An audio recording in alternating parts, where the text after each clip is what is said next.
Le jiu-jitsu brésilien, également connu sous le nom de BJJ, puise ses origines dans l'art martial japonais du jujutsu. Dérivé du terme japonais signifiant « art doux » ou « voie douce de fer », le jujutsu japonais a été introduit au Brésil par des immigrants japonais et a ensuite prospéré sous la direction de la célèbre famille Gracie. Cependant, les origines du jiu-jitsu remontent encore plus loin dans l'histoire. On pense que les fondements du modèle actuel du jiu-jitsu ont été établis dans l'ancienne Inde, où des moines bouddhistes indiens ont développé une série de techniques axées sur l'équilibre et les verrouillages articulaires dans le but de prendre l'avantage sur leurs adversaires. Ces techniques de combat et de self-défense ont été ultérieurement transmises par les moines en Chine, puis ont finalement atteint le Japon au IIe siècle avant notre ère.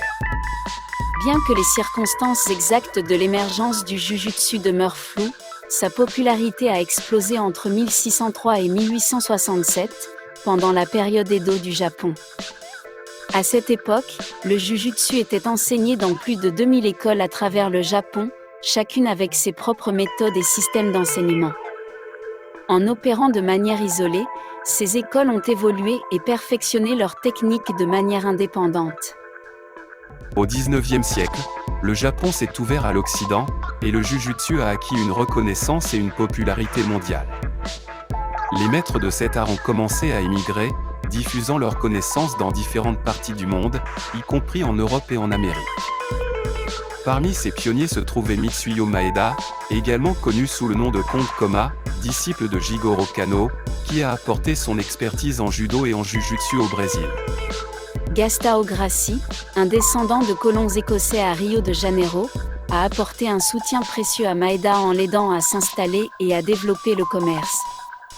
En guise de reconnaissance, Maeda a enseigné le judo et le jujutsu aux fils de Gastão Gracie, qui ont ensuite perfectionné et étendu ces enseignements, créant ainsi l'école renommée du jiu-jitsu brésilien.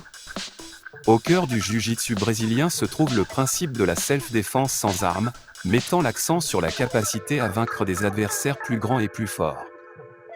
Il encourage les pratiquants à utiliser la force de leur adversaire contre eux en utilisant des techniques basées sur le levier, la manipulation articulaire et le contrôle de la position. Un esprit calme et clair, combiné à une non-résistance à la force de l'adversaire, constitue le fondement de cet art martial. Aujourd'hui, le jiu-jitsu brésilien est reconnu dans le monde entier et est devenu un élément fondamental des arts martiaux mixtes, MMA. Ces techniques pratiques et efficaces, associées à son emphase sur la discipline et le respect, en font un choix populaire pour la self-défense, le sport et le développement personnel.